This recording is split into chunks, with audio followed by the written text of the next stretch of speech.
నామము పాపముల నుండి విడిపించెను. యేసుని నామము నిత్య నరకాగ్నిలో నుండి రక్షించెను. యేసుని నామము నిత్య నరకాగ్నిలో నుండి రక్షించెను. క్రీస్తేసుని నామము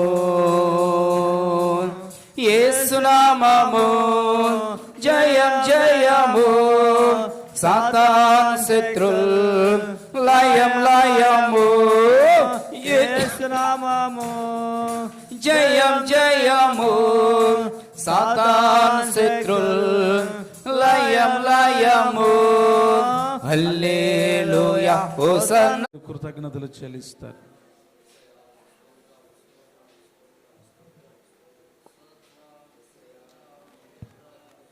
నిన్న నేడు ఒకే రీతిగా ఉన్న దేవా నీకే స్తోత్రములు వందనాలు.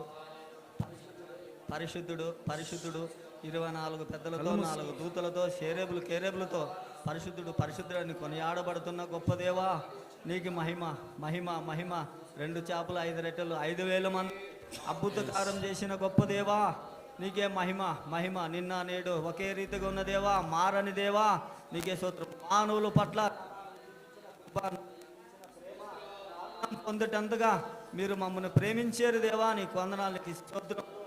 పోయిన పునరుద్ధానం వరకు సజీవ లెక్కలో ఉంచి అన్ని కృప చూపించి దయ చూపించి కరుణ చూపించిన దేవా కరుణామయుడా నీకే స్తోత్రంలో స్తోత్రంలో స్తోత్రంలో. గొప్ప దేవా స్తోత్రంలో మంచి దేవా స్తోత్రంలో. మా యజమానుడా నీకే స్తోత్రంలో. 7 నక్షత్రములు 7 ఆత్మలు చేతపట్టిన దేవా సుచరిత్ర కలిగిన దేవా నీకే స్తోత్రములు. ఇశ్రాయేలు పైన స్తుతుల పైన ఆసీనుడా నీకే స్తోత్రంలో స్తోత్రంలో స్తోత్రంలో స్తోత్రంలో. నువ్వు చేసిన గొప్ప త్యాగముకై నువ్వు చేసిన మేలులకై మేము ఏమైపోయేవారమో ఏ స్థితిలో ఉన్నవారమో నువ్వు మమ్మల్ని ప్రేమించి రక్షించి ఈ రీతిగా ఉంచిన దేవా నీకే స్తోత్రములు వందనాలు. పరిశుద్ధుడు పరిశుద్ధుడు పరిశుద్ధుడు గొప్ప దేవా స్తోత్రం. యేసు రక్తమే జయం. చాలా మనం ఏమనుకుంటాం అంటే ఇంక నేనే నీతిమంతుడును, అందరు కూడా వేస్ట్ అనుకుంటాం. అంటే దేన్ని బట్టి అనుకుంటున్నాం తెలుసా? స్వనీతి అన్నమాట. కానీ నీ స్వనీతి వలన బైబిల్లో ఒక మాట రాయబడింది, మా నీతి మురుకు గుడ్డల్లాంటిది. అంటే మనం చేసే నీతి అనేది ఎలాంటిదంట? మురికి గుడ్డల్లాంటిది. మనం ఎలాంటి నీతి కలిగి ఉన్నాం తెలుసా? ఎగ్జాంపుల్ మీకు చెప్తాను. ఎవరైనా అడుక్కోవడానికి వచ్చారు, ఏం చేస్తాం మనం? వాళ్ళకి సాయం చేస్తాం. పొద్దున మా ఇంటికి ఒక ఆవు వచ్చింది, ఏం చేస్తాం? దానికి ఏదో ఒకటి పెడదాం. అంటే దాన ధర్మాలు లేక కష్టాల్లో ఉండే వాళ్ళకి నేను సహాయం చేశాను కనుక నేను నీతిమంతుడిని. నేను పెద్ద మాటలు ఆడట్లేదు కనుక నేను నీతిమంతుడిని. నేను చర్చికి కంటిన్యూగా వెళ్తున్నాను కనుక నీతిమంతుడిని. నేను ఇతరులకు ఇచ్చేదానిగా ఉన్నాను కనుక నీతిమంతురాలని. ఇలాగున మనము మంచి పనులను బట్టి మనం ఏమనుకుంటున్నాము? నేను ఎవరికి మోసం చేయట్లేదు కనుక, ఎవరికి అబద్ధాలు చెప్పట్లేదు కనుక నేను నీతిమంతుడిని. ఇవన్నీ కూడా ఏంటంటే సెల్ఫ్ డబ్బా అంటారు దీన్ని. సెల్ఫ్ అంటే ఈరోజు సెల్ వచ్చింది. ఈ సెల్ఫ్ ఏం చేస్తుందో తెలుసా? నిన్ను దేవుని నుండి దూరం చేస్తుంది. ఏం చేస్తుంది చెప్పండి? బాగా వినండి. సెల్కి 2 పోటాలు ఉంటాయి. ఇతరులు కొట్టే పోట ఒకటి ఉంటుంది, సొంతంగా కొట్టుకునే పోటాలు ఉంటాయి. మనం దేన్ని ఎక్కువ మనకు నీటికి కనబడుతుంది చెప్పండి? సెల్లో. ఏమయ్యా ఎప్పుడన్నా గమనించారా? ఇప్పుడు నా సెల్ తీసుకొని నేను కొట్టుకున్నాను అనుకోండి, ఎంత నీటి పడుతుంది. అదే సెల్ తీసుకొని మీరు కొట్టారనుకోండి, తేడాలు ఉంటాయి. అంటే నేను ఎందుకు ఈ విషయాన్ని చెప్తున్నానంటే, సొంతంగా మనం ఎప్పుడైతే చూసుకుంటున్నామో మనం చూస్తే నేను బాగున్నాను, నేను పర్వాలేదు, నేను ఎవరికి అన్యాయం చేయట్లేదు, నేను ఎవరికి మోసం చేయట్లేదు, నేను ఎవరిని దోచుకోవట్లేదు, నేను ఎవరికి ఇది చేయట్లేదు, నేను కరెక్టు అని మానవుడు ఎలా ఉన్నాడంటే దేవుని వాక్యానుసారముగా విశ్వాస సహితమైన నీతి కాకుండా స్వనీతి కలిగి ఉన్నారు. ప్రతి ఒక్కరూ చిన్నవాళ్ళు మొదలుకొని పెద్దవాళ్ళకు ఉండేది ఏంటంటే స్వనీతి. ఏ నీతి చెప్పండి? స్వనీతి. సొంతంగా నేను నేను నేను నేను నేను నాలాగే ఎవరు లేరు, నాలాగే ఎవరు లేరు, నాలాగే ఎవరు లేరు, నేనే కరెక్టు, నేనే కరెక్టు, నేనే కరెక్టు అని మనలను మనం ఏం చేసుకుంటామంటే నేను పర్ఫెక్టు, నేను నీతిమంతుడను, నీతిమంతురాలను, నేను ఏ తప్పు చేయలేదు అనుకుంటామో లేదమ్మా. కానీ మనం అనుకుంటే ఏం చేస్తుంటాం తెలుసా? ఇతరులు అంటుంటాం వాళ్ళు నాలాగా లేరు, వీళ్ళు పర్ఫెక్ట్ లేరు, వాళ్ళ పిల్లలు పర్ఫెక్ట్ లేరు. ఎంతరు మనం మన స్వనీతిని ఆధారం చేసుకొని ఇతరులను కూడా ఏం చేస్తుంటాం తెలుసా? నీలాగా లేనందువలన మాత్రాన వాళ్ళు నీతిమంతులు కాదనుకుంటాం. కానీ ఇక్కడ నీతిమంతుడుగా తీర్చబడింది ఎవరంటే, తండ్రి ఆకాశం వైపున కన్నులెత్తుటకు కూడా నాకు పాత్రుడను కాను, యోగ్యుడను కాను అంటే తన్ను తాను ఎవరైతే ప్రభువా నేనే పాపిని, ఎవరు చెప్పండి? నేను తప్పులో ఉన్నాను, నేను కీడులో ఉన్నాను, ఇతరులకు అన్యాయస్తుడిగా నేను ఉన్నాను. అందుకే జక్కయ్య అంటాడు, ప్రభువా ఇదిగో ఎవరి దగ్గరైతే నేను అన్యాయంగా తీసుకున్నానో తిరిగి చెల్లిస్తాను. అంటే జక్కయ్య ఏం తెలుసుకున్నాడంటే నేను అవినీతిపరుడను. ఏం తెలుసుకున్నాడు చెప్పండి జక్కయ్య? నేను అవినీతిపరుడను, అవినీతిలో కూరుకుపోయి నాకు డబ్బే శాశ్వతం అనుకున్నాను, డబ్బే దేవుడు అనుకున్నాను.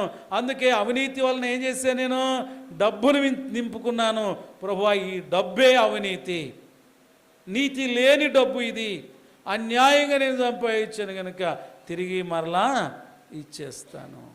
కాబట్టి నీతి అనేది సొంత ప్రయోగాల వలనో, దాన ధర్మాల వలనో, లేక పుణ్యకార్యాల వలనో, భూదానము గోదానము లేకుంటే వస్త్రదానాలు. ఇప్పుడు క్రిస్మస్ పండుగ వస్తుంది, వస్త్రదానాలు అబ్బా మీపోయింది, నేను ఫలానా వాళ్ళకి 10 మందికి ముసలికి బట్టలు ఇచ్చానంటే నీతిమంతులం అవుతామా? నీతి అది కాదు. అందుకే భక్తుడు అపోస్తుడైన పౌలు ఏమంటాడంటే నీతిమంతుడు లేడు, ఒక్కడును లేడు. కాబట్టి నీతిమంతుడు కావాలంటే ఒక వ్యక్తి ఏం చేయాలి అని వాక్యము తెలియజేస్తుందంటే చూడండి, ఫిలిప్పీలకు రాసిన పత్రిక పరిశుద్ధ గ్రంథం బైబిల్లో నుండి. మన ప్రభువు నీతిమంతుడు, అందుకే ఆయనకు నీతి అనే చిగురు అనే పేరు ఆయనకు ఉంది. అందుకే నీతి చిగురు ఆయన. చూడండి పరిశుద్ధ గ్రంథం బైబిల్లో నుండి ఫిలిప్పీలకు రాసిన పత్రిక 3వ అధ్యాయము 9వ వచనాన్ని చదువుకుందాం. 3:9 క్రీస్తును సంపాదించుకుని ధర్మశాస్త్ర మూలమైన నా నీతిని కాక క్రీస్తునందలి విశ్వాసం వలనైన నీతి అనగా విశ్వాసమును బట్టి దేవుడు అనుగ్రహించు నీతి గలవాడనై ఆయన యందు అగపడు నిమిత్తమును ఏ విధము చేతనైనను మృతులలో నుండి నాకు పునరుద్ధానము కలగవలనని ఆయన మరణ విషయములో సమాన అనుభవము గలవాడనై ఆయనను ఆయన పునరుద్ధాన బలమును ఎరుగు నిమిత్తమును ఆయన శ్రమలలో పాలివాడొగుట ఎట్టిదో ఎరుగు నిమిత్తమును సమస్తమును నష్టపరుచుకొని వాటిని పెంటతో సమానముగా ఎంచుకొనుచున్నాను. చప్పట్లు కొట్టి దేవుని స్తుతిద్దాం ఇంకా గంభీరముగా. హల్లెలూయా చెప్దాం, హల్లెలూయా. ప్రియమైన సహోదరి సహోదరులారా, ఇక్కడ అపోస్తుడైన పౌలు అన్నాడు కదా ఫస్ట్లో రోమపత్రికలో, నీతిమంతుడు లేడు, ఒక్కడును కూడా లేడు. ఎందుకు నీతిమంతుడు లేరా అంటే కింద పెద్ద లిస్ట్ రాశాడు. అక్కడ ఆయన చాలా పాపాల గురించి రాశాడు. కాబట్టి మానవుడు పాపి గనుక తన స్వనీతి వలన, సొంత మంచి కార్యాల వలన నీతిమంతుడు కాలేడు. ఒకవేళ నీతిమంతుడు కావాలంటే త్యాగము చేయాలి. ఏం చేయాలి చెప్పండి? త్యాగము చేయాలి. మన ప్రభువు నీతి చిగురు, ఆయనలో అవినీతి లేదు, ఆయన ఒక త్యాగశీలి. ఆ దేవాది దేవుడు అయినప్పటికీ, రాజుల రాజు అయినప్పటికీ, భూమి ఆకాశములు పట్టజాలనంత గొప్ప దేవుడు అయినప్పటికీ, పరిశుద్ధుడు అయినప్పటికీ, కోట్లాది కోట్ల దేవదూతలు పరిశుద్ధుడు పరిశుద్ధుడని పొగుడుపడుతున్నప్పటికీ, ఆయన సింహాసన ఆసీనుడై ఉన్న అయినప్పటికీ, ఆయన ఏం చేశాడు తెలుసా? మనలను నీతిమంతులుగా చేయట కొరకు, మనలో ఉంటున్న స్వనీతి, మనలో ఉంటున్న దుర్నీతి అంటే నాకు ఒక వాక్యం గుర్తు వస్తుంది. అపోస్తల కార్యములో దుర్నీతి అంటే ఏం తెలుసా? డబ్బులు ఇచ్చి ప్రార్థనలు చేయించుకోవడం. అది జరిగింది అక్కడ, అదే మాటే. అయ్యా నేనేమన్నా కలిపినానా దీంట్లో? ఏమిచ్చామా? డబ్బులు ఇచ్చి పెద్ద పెద్ద పాస్టర్ల దగ్గరికి వెళ్ళి డబ్బులు ఇచ్చి ప్రార్థన చేసుకుంటున్నారు చూడి. అది బైబిల్ ప్రకారం ఏం తెలుసా? దుర్నీతి. అందుకే అక్కడ ఏం రాయబడింది తెలుసా? నువ్వు దుర్నీతి బంధకాల్లో ఉన్నట్టు నాకు కనబడవచ్చు. గారడి సీమన్ బాప్తీసం తీసుకున్న వ్యక్తి, ఫిలిప్పును వెంబడిస్తున్న వ్యక్తి, ఒకరోజు సేవకుడు పేతురు, యోహానులు మందిరానికి వచ్చారు. ఆ యొక్క ఫిలిప్పి పట్టణానికి వచ్చారు. సువార్త సమరయ ప్రాంతాల్లో ఈ కార్యక్రమాలు జరుగుతున్నాయి. ప్రార్థన చేస్తుంటే అందరూ పరిశుద్ధాత్మను పొందుతున్నారు. ఏమండి, పరిశుద్ధాత్మను ఎవరైనా కొనగలరా? అమ్మా కొనగలరా? ఈరోజు దేవుని సేవకులను కొంటున్నారు. 10 రూపాయలు 100 రూపాయలు ఇస్తే వచ్చి చేసిపోతాడు సేవకుడు ప్రార్థన ఇంటికని. ఎంతట? 100 రూపాయలు ఇస్తే చాలు సేవకుడు వచ్చి ప్రార్థన. ఈరోజు చాలామంది 100 రూపాయల కోసం వచ్చి ప్రార్థన చేసే బోధకులు లేరని నేను చెప్పట్లేదు. కానీ ప్రియమైన సంగమా, నీ దుర్నీతి వలన, నీ దుష్టత్వం వలన సంపాదించిన డబ్బుల వలన ఏం చేయలేవు, నీవు నీతిమంతుడుగా కాలేవు. అందుకే పేతురు అన్నాడు, నువ్వు దుర్నీతి బంధకములలోనూ దుష్టత్వములో ఉన్నావు. ఏం చేశాడు అబ్బాయినా? చేయని నేరం ఏం చేశాడు? ఎందుకు ఆ మాట అన్నాడు దుర్నీతి పరుడు అని అంటే తెలుసా? ఇక్కడ పేతురు, ఇంకెవరు చెప్పండి, యోహాను ప్రార్థన చేస్తూ ఉన్నారు. ప్రార్థన చేస్తుంటే పరిశుద్ధాత్మ చేత నింపబడుతున్నారు. ఈ గొప్ప దృశ్యాన్ని చూసిన ఈ గారిడి సీమోను ఏమనుకున్నాడు తెలుసా? ఈ గారిడి వాడు, ఓహో పరిశుద్ధాత్మ వీళ్ళ మీద దిగి వస్తుంది, వీళ్ళు చేతులు పెడితే నేను కూడా వాళ్ళలాగే అందరి మీద చేతులు పెట్టాలంటే నేను కూడా ఏం పొందుకోవాలి? పరిశుద్ధాత్మను పొందుకోవాలి. కాబట్టి పరిశుద్ధాత్మను నేను కూడా పొందుకోవాలంటే ఏం చేయాలి? పాస్టర్ని సంతోషపెట్టాలి. కాబట్టి పాస్టర్లు కానుకలు ఇచ్చి కొనేయచ్చు. ఏమిచ్చామా? డబ్బులు ఇచ్చి కొనచ్చు.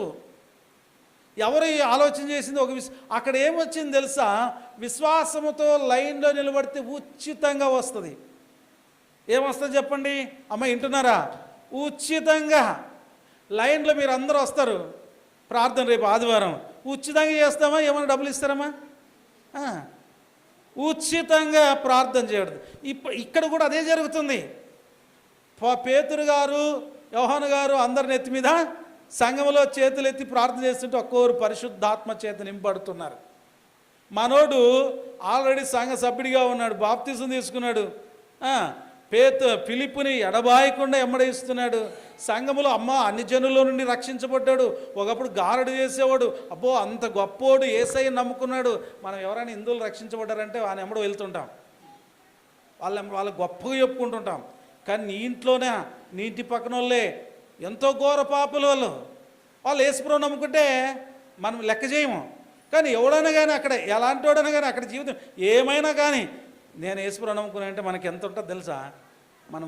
మనం చూసే వాళ్ళని లెక్క చేయం, కానీ వాళ్ళని ఎక్కువగా ఏం చేస్తుంటాము? పొగుడుతుంటాం, వాళ్ళకి సన్మానాలు చేస్తుంటాం. కానీ ఇక్కడ ఈ యొక్క పేతురు దగ్గరికి వచ్చి ఇంత పెద్ద మూట తెచ్చాడు, డబ్బులు మూట. ఏ మూటమో చెప్పండి? డబ్బులు మూట తెచ్చాడు.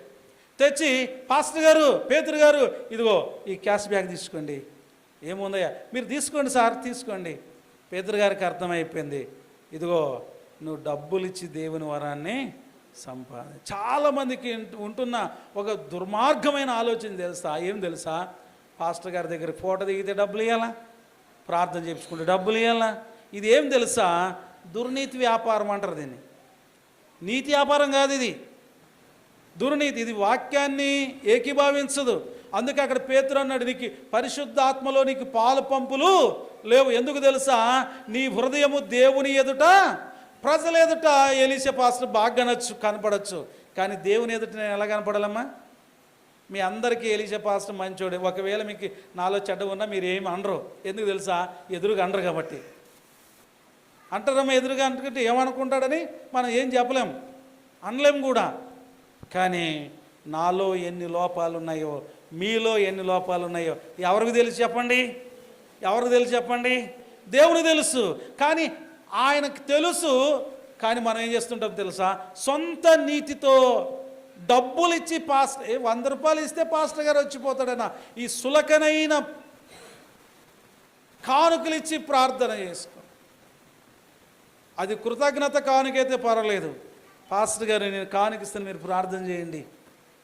ఈ యొక్క గారిడి వాడికి శిక్ష విధించాడు పేతురు గారు, నీకు దీంట్లో పాల పంపులు లేవు. కాబట్టి అవినీతి పరులుగా ఉండి, దుర్మార్గులుగా ఉండి, నేను నీతిమంతుడును, నేను నీతిమంతుడంటే నీ స్వనీతి వలన పరలోక రాజ్యానికి చేరలేవు, పరలోక రాజ్యానికి చేరలేవు. అందుకే నీవు నీతిమంతుడుగా కావాలంటే నీతి చిగురైన యేసు క్రీస్తును ఆ దేవాది దేవుడు ఆ పరలోకమును విడిచిపెట్టి, ఆ గొప్ప భాగ్యాన్ని విడిచిపెట్టి, దేవుని స్వరూపాన్ని విడిచిపెట్టి, మహిమగల దేహాన్ని విడిచిపెట్టి ఒక దాసుని రూపము ధరించుకొని తన్ను తాను తగ్గించుకొని రిక్తునిగా చేసుకొని తన మహిమగల రాజ్యాన్ని ఏ విధంగా అయితే త్యాగం చేశాడో దేవుడు, పౌలు గారు అంటున్నారు, నాకు ధర్మశాస్త్రం వలన వచ్చే నీతి నాకు వద్దు. ఏ నీతి అంటామా? ఇప్పుడు నేను చెప్పాను కదా, సాయం చేస్తే కూడా నీతే. అబ్బా ఎంత నీతిమంతుడండి, క్రిస్మస్ రాగానే ఎంతమంది బట్టలు ఇచ్చాడు అనుకుంటాం, కానీ ఆ డబ్బు ఎక్కడి నుండి వచ్చిందో వాళ్ళకి తెలియదు. ఒకసారి మన ఎమ్మిగనూరులో దైవజనుడు వచ్చి ఒక మాట చెప్పాడు. ఒక పెద్ద వ్యక్తి అంట మంచిగా సంపాదించాడు, ఉద్యోగం చేస్తున్నాడు, 10 చర్చిలు కట్టించాడంటమ్మా. ఎన్ని చర్చిలు చెప్పండి? ఎన్ని చర్చిలు కట్టాడమ్మా? 10 చర్చిలు కట్టాడంటే ఎంత గొప్పోడు కదా, అవునా లేదా? విన్నావా? వాక్యం విన్నాం కదా మన గ్రౌండ్లో. 10 మందిరాలు కట్టించాడు. అబ్బా ఎంత మంచి ప్రేమ, ఎంత త్యాగము. ఒక్క వ్యక్తి 10 మందిరాలు కట్టించాడంటే ఎంత గొప్పోడు అనుకున్నాడంట ఆయన. ఒకసారి పోయి ఇంటి వైపు మాట్లాడిస్తాం, ఇంటికి పోయినాడంట. అయ్యగారు మీరు ఎంత మంచోళ్ళండి, సేవకులంటే మీకు ఎంత ఇష్టం అండి, 10 మందిరాలు కట్టడం అంటే ఎంత గొప్ప మనసు అండి అంటే, అయ్యా ఎలా కడుతున్నారయ్యా అంటే ఆయన అన్నాడంట, అయ్యా జీతము నేను చేసే కష్టానికి నాకు జీతం ఇస్తారు, ఆ జీతము నా ఇంటికే పెట్టుకుంటానన్నయ్యా, దాంట్లో నేను రూపాయి కూడా ఇయ్యం దేవుడికి. మరి ఎట్లా కడుతున్నాయ్యా? నేను లంచాలు తీసుకుంటున్నానయ్యా. లంచాల డబ్బాలన్నీ కూడా ఏం చేస్తాడంట? మందిరాలు. ఎక్కడైనా లంచం తీసుకుంటేనే పాపం అని వాక్యం రాయబడింది. అప్పుడు అర్థమైందడు, ఓహో నువ్వు లంచాలు తీసుకొని చర్చిలు కట్టావా, దానివల్ల దేవునికి ఏమైనా లాభమా? మనుషులు అనుకోవచ్చు, అబ్బా ఫలాని వ్యక్తి 10 మందిరాలు కట్టాడని. కాదండి, నీతితో కూడినది కొంచెమైనను చాలని రాయబడింది బైబిల్లో. ఎలాంటిది చెప్పండి? నీతిగా, నిజాయితీగా. ఎందుకు తెలుసా? మన ప్రభువు నీతి చిగురు గనక. అందుకే ఇక్కడ అపోస్తుడైన పౌలు ఏమంటాడంటే ఈ 9-10 వచనాలు, క్రీస్తును సంపాదించుకొని. ఎవరిని సంపాదించుకోవాలా? ఎందుకు క్రీస్తును సంపాదించుకోవాలంటే అతడు నీతిమంతుడు గనక, అతడు నీతి చిగురు గనక, వాగ్దాన పురుషుడు గనక, సర్వ మానవులమైన మనందరి కొరకు నీతిమంతుడిగా భూమి మీద దిగి వచ్చి మన పాపాల కొరకు చనిపోయిన ఆ దేవాది దేవుడు. కాబట్టి పౌలు గారు ఒకప్పుడు ధర్మశాస్త్ర సంబంధమైన జ్ఞానాన్ని సంపాదించుకోవడానికి కొన్ని వేల రూపాయలు ఖర్చు పెట్టి ధర్మశాస్త్ర ఉపదేశకుడిగా తరబిది పొందాడు. కానీ అందుకే ధర్మశాస్త్ర ప్రకారంగా నీతేమో తెలుసుకున్నాడు, మనుషులు నరకకుండా పోయాడు. కానీ ఎప్పుడైతే యేసుక్రీస్తు దగ్గరికి వచ్చాడో, నేను చేసింది నీతి మాలిన పనులు, సేవకులు నేను తిట్టడము నీతి మాలిన పనులు, క్రైస్తవులను చంపడము నీతి మాలిన పనులు, ఇది అవినీతి తప్ప, ఇది దుర్నీతి తప్ప నీతి కాదని గుర్తించుకొని ఏం చేశాడంట? క్రీస్తును సంపాదించుకొని ధర్మశాస్త్రమైన నా నీతి కాక. అంటే పౌలు గారు ఏ నీతిలో ఉన్నాడు అప్పుడే? సౌలుగా ఉన్నప్పుడు ధర్మశాస్త్ర సంబంధమైన నీతి. అందుకే ధర్మశాస్త్ర సంబంధమైన నీతిని గురించి పౌలు అంటాడు, ఇదిగో ధర్మశాస్త్ర సంబంధమైన నీతిలో నేను ఉన్నాను, కానీ నిజంగానే నీతిమంతుడు కాదు. మీరే కాదయ్యా, నేను కూడా కాను. అందుకే రోమపత్రికలు రాస్తాడు, అసలు నీతిమంతుడు అనే వాళ్ళు ఎవరున్నాయని, ఒక్కడునూ లేడని, అందరూ పాపులే. మరి నీతిమంతుడు కావాలంటే ఏం చేయాలంటే యేసుక్రీస్తును సంపాదించుకోండి. ఎందుకంటే అతడు నీతి చిగురు, అతడే నీతిమంతుడు. అతను తప్ప ప్రపంచంలో ఏ నీతి కూడా ఏ వ్యక్తిలో లేదు. కనుక యేసు ప్రభువును సంపాదించుకుని నిమిత్తము ధర్మశాస్త్ర సంబంధమైన నా నీతిని కాక క్రీస్తునందలి విశ్వాస మూలమైన నీతి. ఇక్కడ రెండు నీతులు మనకు కనపడతాయి. ధర్మశాస్త్ర సంబంధమైన నీతి ఏంటి తెలుసా? స్వనీతి. విశ్వాస సంబంధమైన నీతి ఏంటి తెలుసా? త్యాగపూర్వితమైన నీతి. ఈ నీతిలో ఏముంది తెలుసా? త్యాగం ఉంది. ఏంటి ఆ త్యాగము? ధర్మశాస్త్రం కూడా ఏం చెప్తుంది తెలుసా? నిన్ను వల్ల నీ పొరుగువాన్ని ప్రేమించు. ఇప్పుడు ఎగ్జాంపుల్గా నాకు బాలరాజు 1000 రూపాయలు ఇచ్చాడు. ఎవరు ఇచ్చారమ్మా? 1000 రూపాయలు ఇచ్చాడు. నేను 1000 రూపాయలు తీసుకొని దాంట్లో 500 ఇంకో మంచికి ఇచ్చాను. నేను నా కష్టార్జితం ఇచ్చినట్లా? ఏమో ఇచ్చినట్లా? నా కష్టార్జితం ఇచ్చినానా? ఎవరో నీతిమంతుడైనా ఆ బాలరాజు సంపాదించాడు, దాన్ని నాకు ఇచ్చాడు సహాయకరంగా. నేనేం చేశాను? దాంట్లో ఇంకో సహాయంగా 500 ఇచ్చాను. నీతి వస్తుందా? దాన్ని ధర్మమే అంటారు కానీ నీతి కాదు. మరి నీతి అంటే ఏమిటి అంటే త్యాగం ఉండాలి, నీలో కష్టం ఉండాలి. దేవుని కొరకు ఏ విధమైన త్యాగం నీవు కలిగి ఉన్నావో తెలియజేయాలి. అందుకే నీతి ఎలా ఉంటుందో అంటే యేసు ప్రభువారు శ్రమ పడుట ద్వారా నీతి వచ్చింది.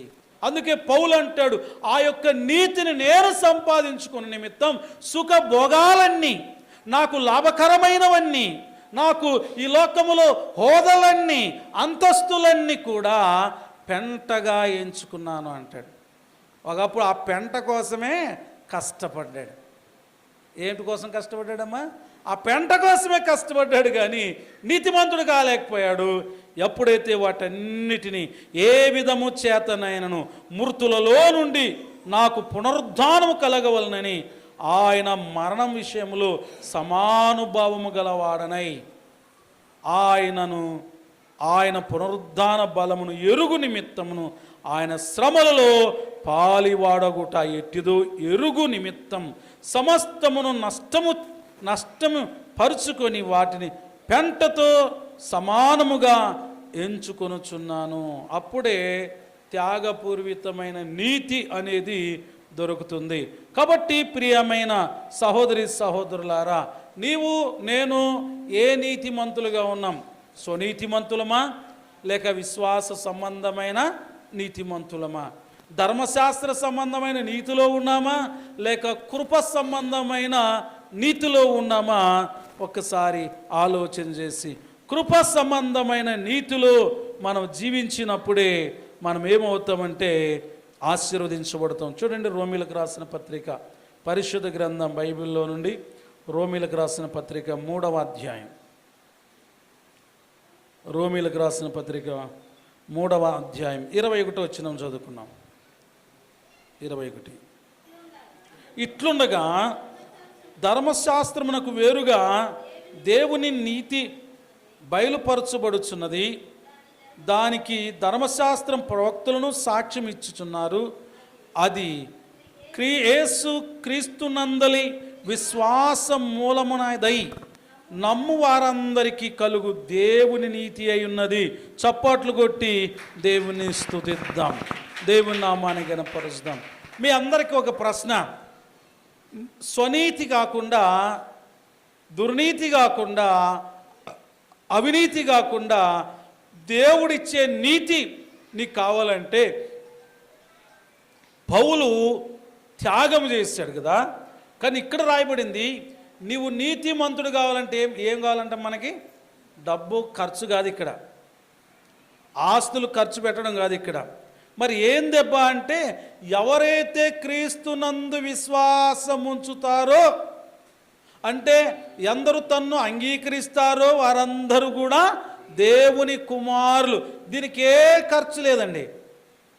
నువ్వు నేను నీతిమంతులుగా అవటానికి ఏమి వెల చెల్లించవలసిన అవసరం లేదు. పౌలు గారు వెల చెల్లించాడు, త్యాగం చేశాడు, శ్రమల్లో పాలిభాగస్తుడయ్యాడు. కానీ మనకు పౌలు గారికి రాస్తుంది ఏంటంటే ఉచితమైన కృప. ఏంటి ఆ కృప అంటే యేసుక్రీస్తునందు విశ్వాసం ఉంచుటము. ఏముంచాలా? యేసుక్రీస్తునందు విశ్వాసం ఉంచి నమ్ము వారందరికీ కలుగు దేవుని నీతి. దేవుని నీతి నీవు నేను కలిగి ఉండాలంటే ఏ డబ్బు అవసరం లేదండి. దేవుని వాక్యానుసారముగా, అంటే క్రీస్తునందు విశ్వాసం ఉంచడం ద్వారా నీతిమంతులుగా తీర్చబడతాం. ఎంత ఉచితంగా వచ్చిందో చూడండి. ఆ వ్యక్తి డబ్బులు ఇచ్చి కొనుక్కోవాలనుకున్నాడు, అవినీతిపరుడుగా వెళ్ళిపోయాడు. గారడి సీమాన్. పాలు పంపులు లేకపోయాయి, కేవలం లైన్లో విశ్వాస సహితమైన ప్రార్థన. రేపు మనం సండే ప్రార్థన చేయబోతున్నాం. నువ్వేవేళ చెల్లించవలసిన అవసరం లేదు. లైన్లో ఎలా ఉండాలి చెప్పండి? ప్రార్థన పూర్వకంగా. ఎలా ఉండాలి చెప్పండి? ప్రార్థన పూర్వకంగా. దేవుడు ఖచ్చితంగా నా జీవితంలో చేస్తాడు. ఆయన నా కొరకు మరణించాడు, ఆ యొక్క రక్తం ద్వారా నేను నీతిమంతుడుగా తీర్చబడతాను. విందాం. ఆయన రక్తము ద్వారా మనం ఏం చేయబడతామంటే నీతిమంతులుగా తీర్చబడతాం. 26వ వచనం చదువుకుందాం. క్రీస్తు యేసు రక్తము నందలి విశ్వాసము ద్వారా ఆయనను కరుణాధారముగా బయలుపరచెను. దేవుడు అప్పటి కాలమందు తన నీతిని కనుపరుచు నిమిత్తం తాను నీతిమంతుడును యేసునందు విశ్వాసము గల వారిని నీతిమంతునిగా తీర్చువాడై ఉండుటకు ఆయన ఈలాగూ చేసెను. చప్పట్లు కొట్టి దేవుని స్తుతిద్దాం. ఎంత అద్భుతమైన మాట. నీతి చిగురు. ఇశ్రాయేలీల్లో నీతి అనేది పతనమైపోయింది, కేవలం మొద్దుగా మిగిలిపోయింది. అంత స్వనీతి, అవినీతి, ధర్మశాస్త్ర సంబంధమైన కట్టడలు, బోధనలు, యజ్ఞాలు, హోములు, బలులు ఇవే ఉన్నాయి. నీతి మాత్రం దొరకలేకపోయింది. అందరూ తమ సొంత నీతి మీద ఆధారపడ్డారు. కానీ నీతి పతనమైపోయిన చోట, నీతి అంతమైపోయిన చోట నీతి చిగురైన యేసుక్రీస్తు జన్మం మానవుల కొరకు మరలా నీతిని ఇవ్వటానికి ఎలాగైతే యేసుక్రీస్తు వచ్చాడో ఆ యొక్క క్రీస్తు యేసు రక్తమునందలి విశ్వాసము ద్వారా. అమ్మా, బాప్తీసం తీసుకున్న వాళ్ళతో నేను చెప్తున్నాను, మనం ప్రసంగం అయిపోయిన తర్వాత ఏం చేస్తాం చెప్పండి? ఏం చేస్తామో చెప్పండి? ఆయన యొక్క శరీరమును, ఆయన యొక్క రక్తాన్ని మనం తీసుకుంటున్నాం. యేసుప్రభువారి శరీరం, యేసుప్రభువారి రక్తం మనల్ని ఏం చేస్తుందంటే మొదటిగా మన పాపాన్ని తుడిచివేస్తుంది. చప్పట్లు కొట్టి దేవుని స్తుతిద్దాం. మనలో ఉంటున్న దుర్నీతిని తొలగిస్తుంది, మనలో ఉంటున్న అవినీతిని తొలగిస్తుంది, మనలో ఉంటున్న అన్యాయమును తొలగిస్తుంది, మనలో ఉంటున్న అక్రమాన్ని తొలగిస్తుంది, మనలో ఉంటున్న పాపపు భయాన్ని తొలగించి నీతి స్థాపన మనలో జరుగుతుంది. ఎప్పుడంటే నువ్వు అంగీకరించినప్పుడు. నీవు నోటితో యేసు ప్రభు అని నీ నోటితో ఎప్పుడైతే ఒప్పుకొని హృదయములో విశ్వాసిస్తావో యేసు రక్తము నిన్నేం చేస్తుంది తెలుసా? పవిత్రులుగా చేస్తుంది. ఏ డబ్బు ఇవ్వాల్సిన అవసరం లేదు, ఏ ఆస్తులు ఇవ్వాల్సిన అవసరం లేదు. ఉచితంగా యేసయ్యా నేను పాపినైనా నా పాపాన్ని క్షమించు అని నువ్వు అడగగలిగితే చాలు, పశ్చాత్తాపడితే చాలు. కేవలం క్రీస్తు యేసు రక్తమునందలి విశ్వాసము ద్వారా ఆయనను కరుణాధారముగా బయలుపరచెను. దేవుడు అప్పటి కాలమందు తన నీతిని కనపరచు నిమిత్తం దేవుడు తన నీతి ఏమిటో బయలుపరచడానికి తన ప్రియ కుమారుడైన యేసుక్రీస్తుని లోకానికి పంపాడు. ఆ యేసుక్రీస్తే నీతి. కాబట్టి ఆ యొక్క నీతి యందు మనం ఏముంచాలి? విశ్వాసం ఉంచుడు ద్వారా ఏమవుతామంటే నీతిమంతులుగా తీర్చబడిన వారమైనటకు ఆయన అలాగూ చేశాను. కాబట్టి నీతి చిగురు, ప్రభు అయిన యేసుక్రీస్తు నీతి చిగురు. అవినీతిలోనూ కాదు కానీ నీతిపరుడైన యేసుక్రీస్తు మనకు ఉచితముగా ఏమిస్తున్నాడు చెప్పండి? నీతిని ఇస్తున్నాడు. 28 వచనం, కాగా ధర్మశాస్త్ర సంబంధమైన క్రియలు లేకుండా విశ్వాసం వలనే మనుషులు నీతిమంతులుగా తీర్చబడుచున్నారని ఎంచుచున్నాము. దేని ద్వారమ్మా? దాన ధర్మాలు కాదు కానీ నీ పాపమును విడిచిపెట్టి యేసు రక్తంలో కడుగబడుట. రెండవది నేను చెప్పేది ఏంటంటే, బాప్తిసం పొందిన మనమే కాకుండా ఎవరైతే ఇంకా బాప్తిసం పొందలేదో, ఇంకా దేవునికి ఎవరైతే దూరంగా ఉంటూ మందిరానికి వస్తున్నారో, ఇంకా నీవు అవినీతిలో ఉన్నావేమో, అన్యాయములో ఉన్నావేమో, మించిపోయింది లేదు, సమయం ఉండగానే ఏం చేయాలో తెలుసా? నీతిమంతుడైన యేసుక్రీస్తు దగ్గరికి నువ్వు వస్తే, నీతిమంతుడైన యేసుక్రీస్తు దగ్గర నువ్వు పశ్చాత్తాపడితే, నీతిమంతుడైన యేసుక్రీస్తు తన కరుణాధారం, కృపాధారం నీ మీద పోస్తాడు, తన రక్తాన్ని నీ మీద అనుగ్రహిస్తాడు, పరిశుద్ధాత్మ చేత నీ పాపములు ఒప్పింపజేస్తాడు, నీ శాపాలను ఒప్పింపజేస్తాడు, నిన్ను పవిత్రులుగా చేస్తాడు.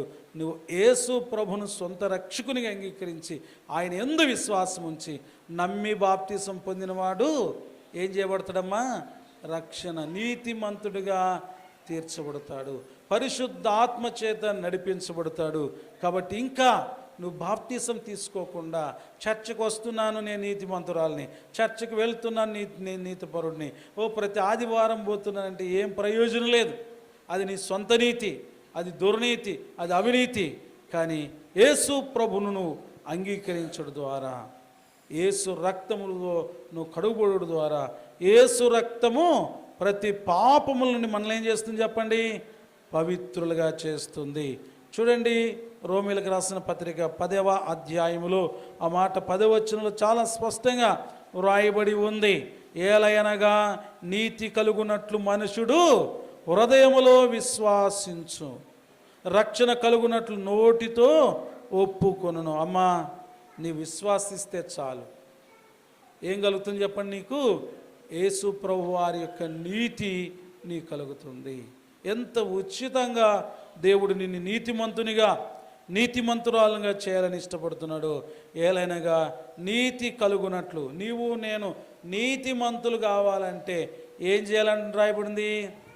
కేవలం విశ్వాసం ఉంచుటము. ఎంత ఈజీగా ఉంది కదా! దేవుని మీద మనం విశ్వాసం ఉంచలేకపోతున్నాం, ఆయన్ని నమ్మలేకపోతున్నాం. ఒకవేళ ప్రార్థన చేసినా ఇస్తాడో లేదని డౌట్తోనే ముగిస్తాము తప్ప నిజంగా ఆయన నీతిమంతుడు, ఆయన నీతి నాకు ఇస్తాడని విశ్వాసంతో మాత్రం మనం ఏం చేయలేకపోతున్నాం అంటే ముందుకు వెళ్ళలేకపోతున్నాం. చూడండి, 2వ కొరింథీయులకు రాసిన పత్రిక 5వ అధ్యాయము 21 వచనాన్ని చదువుకున్నాం. 21 వచనం, 2వ కొరింథీ పత్రిక 5వ అధ్యాయం 21. ఎందుకనగా మనం ఆయన యందు దేవుని నీతి అగుపడునట్లు పాపమెరుగని ఆయనను మన కోసము పాపముగా చేసెను. ఇది చాలా విచారకరమైన విషయం. దేవుడు మన పాపముల నుండి మనల్ని విడిపించటానికి పరిశుద్ధుడైన వాడు, నీతిమంతుడైన వాడు, దేవాది దేవుడు మనందరి కొరకు పాపిగా చేయబడ్డాడంట. ఏం చేయడానికమ్మా? మనల్ని నీతిమంతులుగా చేయడానికి. ప్రభు అయిన ఎందుకనగా మనం ఆయన యందు దేవుని నీతి కలుగునట్లు పాపమెరుగని ఆయనను మన కోసం పాపముగా చేశాడు. ఆయన పాపం లేనివాడు, ఆయన పరిశుద్ధుడు, కానీ పాపులలో ఒకడుగా ఆయన ఎంచబడ్డాడు. అంతగా నీ కొరకు నా కొరకు తన ప్రాణాన్ని త్యాగం చేసి గొప్ప కార్యాలు చేసిన దేవునికి మనం ఏం చెల్లించినా రుణం తీరదు. కాబట్టి మన దేవాది దేవుడు ఎలాంటి వాడంటే నీతి చిగురు గనక మనలో ఆయన పుడితే, మన జీవితంలోనికి ఆయన వస్తే, మనం ఆయన విశ్వాసిస్తే, ఆయన అంగీకరిస్తే, ఆయన అడుగుజాడల్లో నడిస్తే మనల్ని కూడా ఏం చేస్తాడో తెలుసా? ఆయన నీతి చిగురు మనల్ని కూడా నీతిమంతులుగా చేస్తాడు. కాబట్టి అలాంటి నీతిమంతులుగా మనం ఉండాలంటే కేవలం ఏమీ ఖర్చు లేదు, కానీ విశ్వాస సంబంధమైన జీవితం. ఏం చెప్పండి? విశ్వాస సంబంధమైన జీవితం. గల్తీలకు రాసిన పత్రిక 2:16 చదువుకున్నాం. 15-16 కలిసి ఉంటుంది. గలతీలకు రాసిన పత్రిక 2 చదువు. మనము జన్మము వలన యూదులమే గాని అన్ని జనుల్లో చేరిన పాపులము కాము. మనుషుడు యేసుక్రీస్తునందలి విశ్వాసం వలనే గాని ధర్మశాస్త్ర సంబంధమైన క్రియల మూలముగా నీతిమంతుడిగా తీర్చబడడని ఎరిగి మనము ధర్మశాస్త్ర సంబంధమైన క్రియల మూలముగా కాక యేసుక్రీస్తునందు విశ్వాసం ఉంచి ఉన్నాం. కాబట్టి ధర్మశాస్త్ర సంబంధ క్రియల మూలమున ఏ శరీరియు నీతిమంతుడని తీర్చబడు కాగా మనము క్రీస్తునందు నీతిమంతులమని తీర్చబడుటకు వెదుకుచుండగా మనము పాపములుగా కనబడినెడల ఆ పక్షమందు క్రీస్తు పాపమునకు పరిచారకుడు అయ్యాడు. మనందరి పాపాలను తీసివేయడానికి ప్రభువైన యేసుక్రీస్తు ఏమయ్యాడంటమా? పరిచారకుడిగా తన ప్రాణాన్నే ధారపోసాడు. కాబట్టి మనం ఒకసారి ఆలోచించేద్దాం. మనం ముగింపులోకి వస్తున్నాం. ఎగ్జాంపుల్గా మన ఇంట్లో ఏం చేస్తామా? పని చేయలేని వాళ్ళు ఏం చేస్తారో తెలుసా? కసుగుడు కొట్టుకుని చేత కాకపోతే ఏం చేస్తారమ్మా? కసు కొట్టే వాళ్ళని, బండలు తుడిచే వాళ్ళ దానికి, బట్టలు ఉతకడానికి ఏం చేస్తుంటారు? ఏంటికి అంటే నీవు ఏ పని చేసుకోలేవు. నువ్వు చేసుకోలేవు గనకనే ఏరే వాళ్ళతో నీ పని చేయించుకుంటావు. అలాగే నీతి విషయంలో మనంతటా మనం నీతిమంతులం కాలేము గనుక ఆ యొక్క నీతిమంతుడైన దేవుడే మనకు ఒక పరిచారకుడిగా, ఒక పనివాడుగా మనలను నీతిమంతులుగా చేయడానికి ఆయన పరిచర్య మనకు చేశాడు. మన కొరకు తన ప్రాణాన్ని ధారపోసాడు. ఇప్పుడైనా మించిపోయింది లేదు. నీతి సిగురైన యేసుక్రీస్తును నీ విశ్వాసం ఉంచి నోటితో ఒప్పుకుంటే చాలు. నువ్వేం